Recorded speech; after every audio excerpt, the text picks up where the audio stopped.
Anna Walsh. I'm the owner of Bullet Hair Studio, and welcome to my beautiful kitchen. I'm very proud of my kitchen. It is everything that I ever wanted in a kitchen. And this is actually a story about a hairdresser, which is me. And I want to share with you how I got to my beautiful kitchen.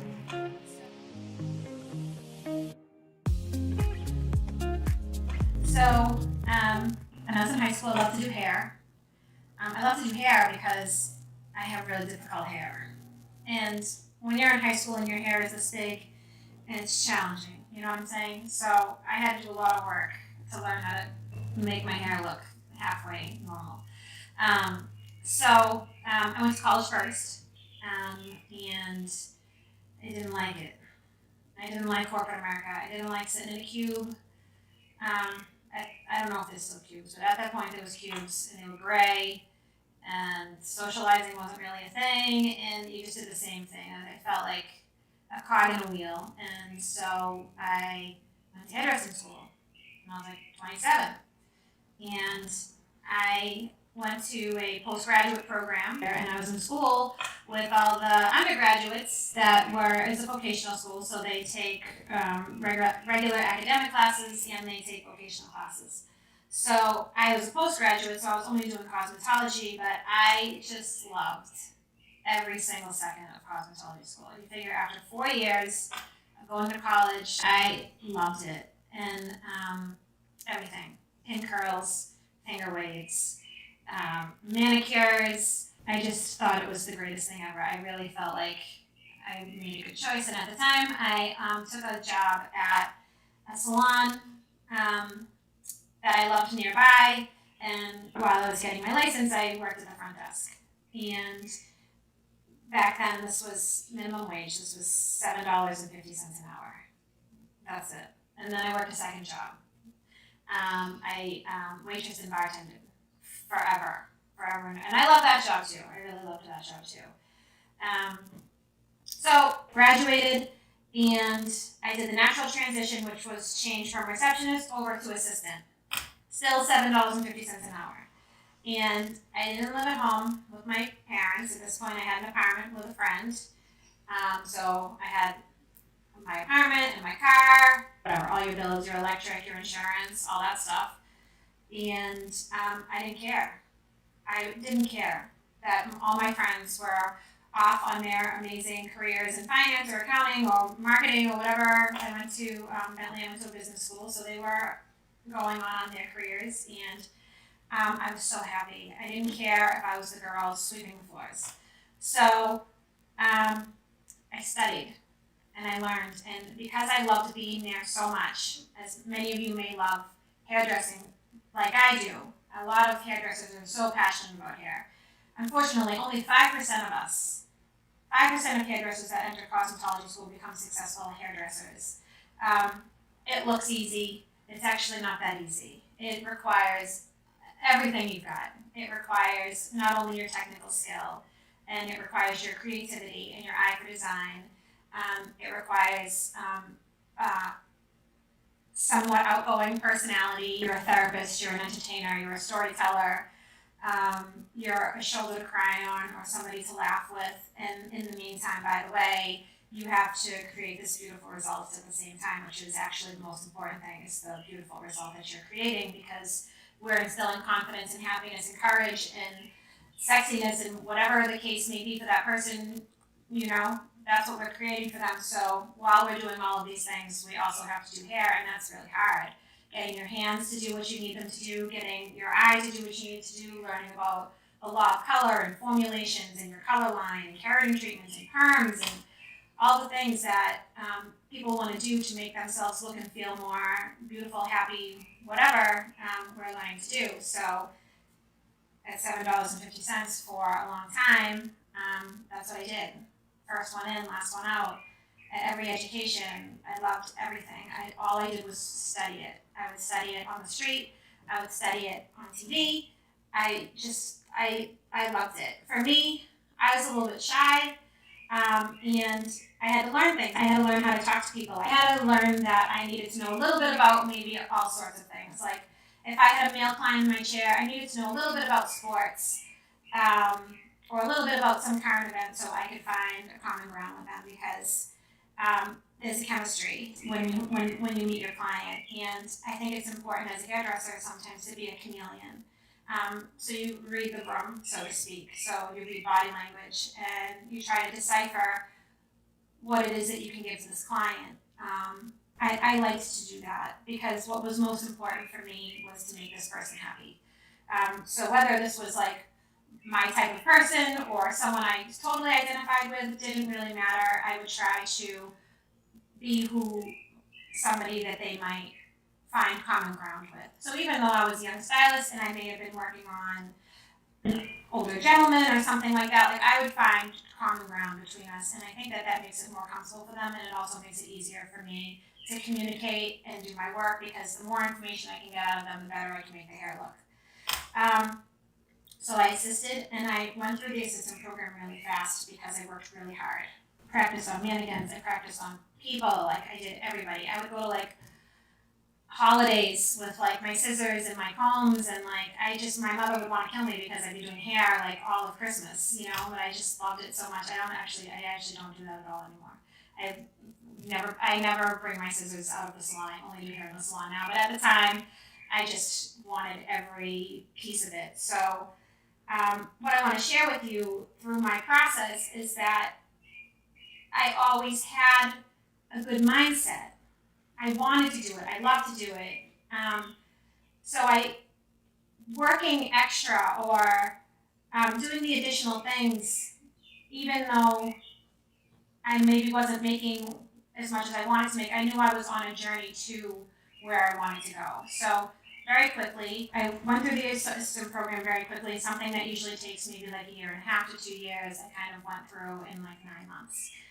Everybody works at their own pace. Some of the other girls that I started with, they maybe took longer. And then there were some things that I was slower at too. Not everybody is good at everything. But I loved my team.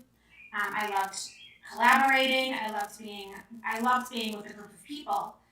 And then eventually, one client at a time, I made one client at a time happy, and one client at a time happy, and I booked their next appointment, and I'd wait anxiously. I remember my first highlight I had booked. The other girls and I, we always joke about this. We had one highlight booked, and you thought that we were going to the Grammys or something because we didn't go out the night before. We went to bed really early. We made sure we were really prepared for our first booked highlight, and it's so funny.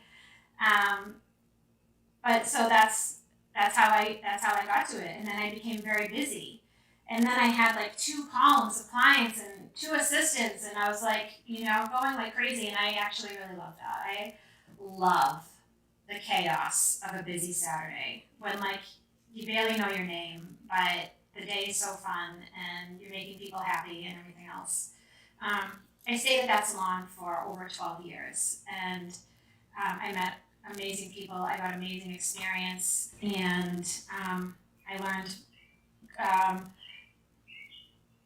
positive lessons, and I learned not so positive lessons that eventually turned into positive lessons, if you know what I'm saying by that. Sometimes you learn from your mistakes, right? Unfortunately, we learn more from our mistakes. So I had to screw up that highlight. I don't know that I screwed up that highlight, but I had to screw up a highlight so that I know next time. I had to screw up a haircut to know the next time. I had to learn how to communicate well, so, all of these things. As I tell my team at Logo, I wish that you didn't have to make mistakes, and especially we don't want to mess up anybody's hair, but we learn and grow from all of our mistakes. It's, you gotta pick yourself up. You fall down 100 times, you pick yourself up 101 times, you just gotta do it and move forward. So I worked there for about 12 years, and then I left, and I rented a chair. And the people there were incredible. So nice, so great. And now everything was on my shoulders. So now I not only am I booking all my appointments and cashing out all my clients, and then I had to do my taxes, and I had to do my color order, and I had to make sure I had the right insurance. And by the way, I have to do my social media. I have to recruit new people.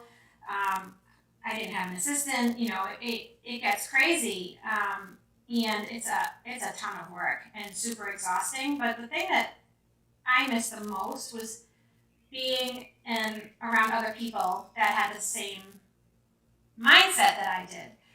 Um, they were fantastic, but I had a different mindset, and I really missed collaborating.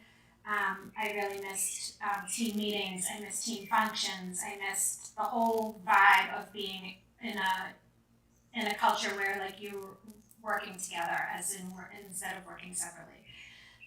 So on my way to my share rental, I saw a location that was for lease, and I was just like, I think that's it. And so then I opened Lola. I didn't tell anybody, and I opened Lola completely by myself. I didn't have any other hairstylists open, and then I hired one person at a time um, until now it's been 6 years. So after the first year, I think I had 2 stylists and a receptionist, and then by the second year, I had 4. There was 4 total of us and 1 receptionist, and there was 4 of us for a while, and now there's like, I think there's 10 or 11 of us. So between management and virtual assistants and hairstylists and junior hairstylists and everybody that contributes to the success of Lola, that's how I got here. But what I want to share with you is I had all the same struggles that you had or that you might have, trying to do all the things, trying to be social, trying to be professional, trying to level up my game. And one thing could share with you is always remember the idea that you want to be the victor and not the victim. And that is a huge mindset, because if you're thinking all of these things are happening to you, and instead of you being victorious over them, it's not that you can't succeed. It's just that the mud is thicker. The mud is much thicker. You can be much lighter and open to opportunity when you have a great mindset.